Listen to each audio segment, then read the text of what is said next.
try a new segment. It's called Dubmoix. Dubmoix. Okay, and it's a play on Dubmoix. If you follow on Instagram, it's like a little gossip page, if you will, and people send in anonymous submissions about celebrity drama and tea. So we have our own version here on WNBA Hoop Stream. So I'm going to read an anonymous submission, and we are going to chat about it. I'm nervous. Here's the first one, okay? And the subject line coming in says, coaching conundrum. This Dallas-based head coach is continuously missing the mark with his team and its future superstar. That would be Paige Bueckers. Based on recent losses, how much faith do his players actually have in his coaching decisions is the real question. And I think a lot of us on social media, if you've been following, saw the clip from earlier in the week.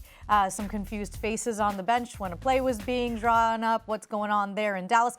They did have a great win this week, though. What do you make of a little gossip there? Some of the tea there. What, you two? It's interesting because I looked at the Liberty press conference, and somebody asked Sabrina, is it coaching or is it, y'all that causes these losses? And Sabrina said, it's never us.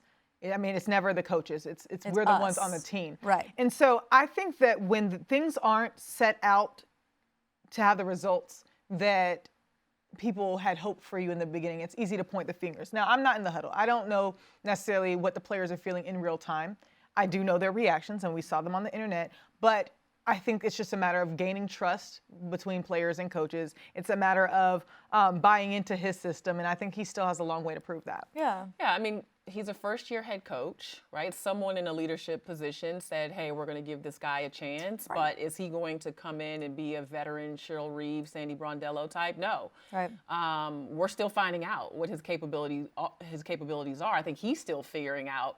It's like drinking from a water hose coming into a head coaching job. You hear coaches say all the time that 8 inches from assistant to head coach is the biggest leap you could take. So I liked what I saw from Dallas. I was there for their game against New York. With Enrique playing inspired, just making amazing decisions. Like what she did the other night, just assist-wise. 15 points and 10 assists in the first half. Right. Like with her distributing the ball, making good decisions. I like the rest of the season and what it can look like for this team. I love their bigs. Lee Yaru is great. Luisa Geisel-Soder is amazing.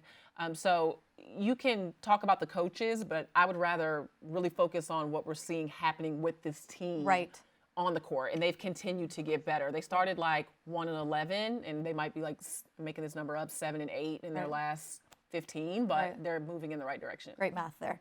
But you have seen progress, and progress is all you can ask for in a first-year head coach and the team that he's put out there on the floor. Okay, how about a little bit more juicy tea? This one, the title is Superstar Shutdown? ? This is a question mark. I can't believe I'm saying this, but it may be time for Chicago to shut down their star player for the rest of the season. A spot in the playoffs is so far from reasonable, and injuries keep plaguing them. Seriously, something needs to change, and it may be time for someone to go. Who to go? Not Angel Reese? No, I don't know, but the pseudonym, please, is Reese Peace Tea. That's coming from Reese Peace Tea. Absolutely not. If you're Angel Reese, I understand that the Chicago Sky aren't in good standing right now, but you as the franchise player of that team are going to want to do what you can do for your team when you're healthy. I'm not sitting out if I'm Angel, and it's time for her to go. Where's she going? This is the future of their franchise. She's going straight to the court A double play. machine, just has made history as a sophomore in this league. No, you don't get rid of her. Are y'all crazy? One of the beauties of this season has literally been watching Angel Reese blossom as a player. Absolutely. Like the way she started out, she could have folded and said, you know what, maybe this isn't for me. She continued to fight, show up every day at practice, show up at shoot-arounds, which I've been there, and work on her game and work hard and get to know her teammates. I mean, this is a success story when you look at her numbers right now from where she started, and she's so much fun to watch. She loves to play the game of basketball, so she's not going to want to sit out. Yeah, and she's in her second year in the league, she's still growing leaps and bounds, and every time she touches the court is another opportunity for her to get even more better and more confident. Yeah. From the concrete, you know that a flower will grow, right? Like she is so resilient, and she's the walking depiction of, hey, I can handle adversity. So not only is your skill set reflected, but you're just a leader on your team despite being one of the youngest players. Yeah. And she's well respected by people around the league for a very good reason. So do not quit on the Sky and Angel Reese just yet. She's certainly not going to quit. If we know She anything better about her, not. she's a competitor.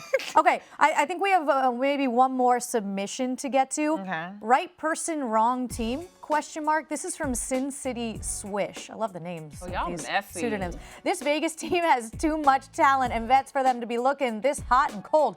Who knew benching Miss Newbie, which I think they're referring to Jewell Loyd, Newbie? would finally get her cooking? I'm still not 100% convinced that she's the right fit for my Aces, and I'm standing on business with my take. But we just noted this. LaChina just said that they're going to make a playoff push. You believe if in that Ace spot it could be the Aces because they're playing a little bit better right now? They are. I mean, Jackie Young had a triple-double. Let's not forget about that. Jackie Young has been on an absolute tear. Right. She's probably been the most consistent player next to A'ja Wilson. But Jewell Loyd was struggling, and that's a coach's job, is to help you figure things out. Becky's been very supportive of her this year, but she's saying, let's put you in the best position to be successful. And they have looked much better on both ends of the floor since the change was made. Having her come off the bench is probably the best thing, especially right now. We've seen success in that. Coming from a Seattle team that she hasn't necessarily had to be the best player on the team, but she can show up when it counts. And I think that the pressure of integrating her into the Aces was something that she had a hard adjustment to, right? And so just figuring out what works, and it's working right now. Yeah. Miss Newbie is crazy. Miss Newbie We're not is giving nuts. up on Jewell Loyd. No. Not Giving the up Golden on I am a Jewell. traditionalist, and I still stand by the fact Jewell Loyd is clutch, and so Yeah. I just can't wait I to see know. her prove to everybody she's clutch. And respect. She's taking that coming off the bench Yeah. in stride, and she's showing what she can do in whatever spot she is in with this team. Okay.